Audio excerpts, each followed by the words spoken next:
السلام عليكم ورحمة الله وبركاته. أعوذ بالله من الشيطان الرجيم. بسم الله الرحمن الرحيم.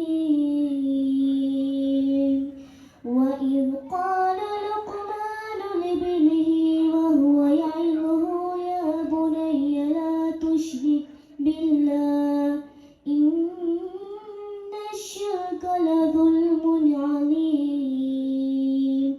ووصينا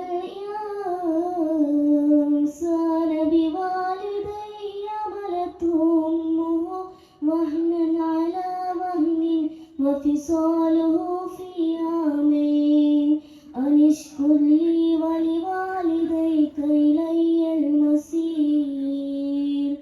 وإن جاهداك على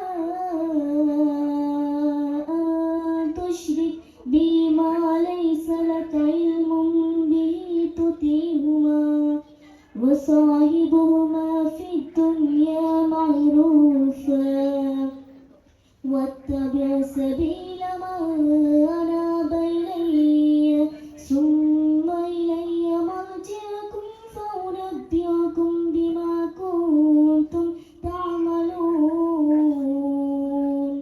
يا بني إنها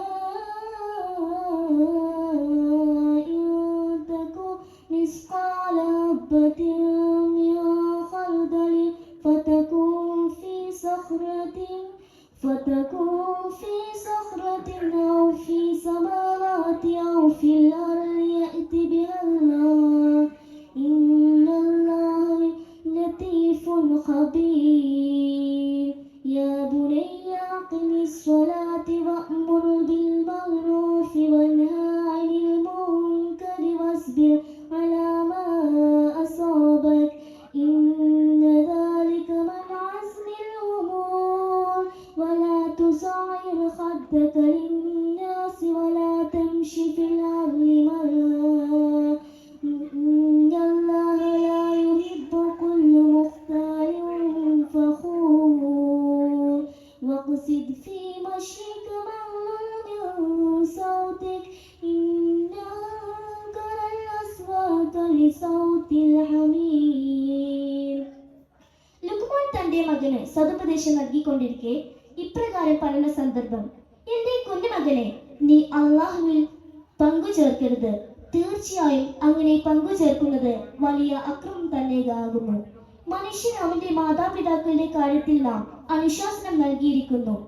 ക്ഷീണത്തിന് മേൽ ക്ഷീണവുമായിട്ടാണ് അവന്റെ മാതാവ് അവനെ ഗർഭം ചുമന്നു നടന്നത്. അവന്റെ മുലകൾ നിർത്തുന്നതാകട്ടെ 2 വർഷം കൊണ്ടുമാണ്. എന്നോടും നിന്റെ മാതാപിതാക്കളോട് നീ നന്ദി കാണിക്കൂ. എന്റെ അടുക്കലേക്കാണ് നിന്റെ മടക്കം. നിനക്ക് യാതൊരു അറിവുമില്ലാത്ത വല്ലതിനെയും കുറിച്ച് എന്നോട് പങ്കു ചേർക്കുന്ന കാര്യത്തിൽ അവർ ഇരുവരും നിന്നെ നിർബന്ധിക്കുന്ന പക്ഷം നീ അവരെ അനുസരിക്കരുത്. ഇഹലോകത്ത് അവരോട് നീ നല്ല നിലയിൽ സഹവസിക്കുകയും എന്നിലേക്ക് മടങ്ങി വരുന്നവരുടെ മാർഗം പിന്തുടരുകയും ചെയ്യുക. പിന്നെ എന്റെ അടുക്കലേക്കാണ് നിന്റെ മടക്കം. നിങ്ങൾ ചെയ്തതിനെ പറ്റി ഞാൻ നിങ്ങളെ വിവരമറിയിക്കുന്നതാണ്.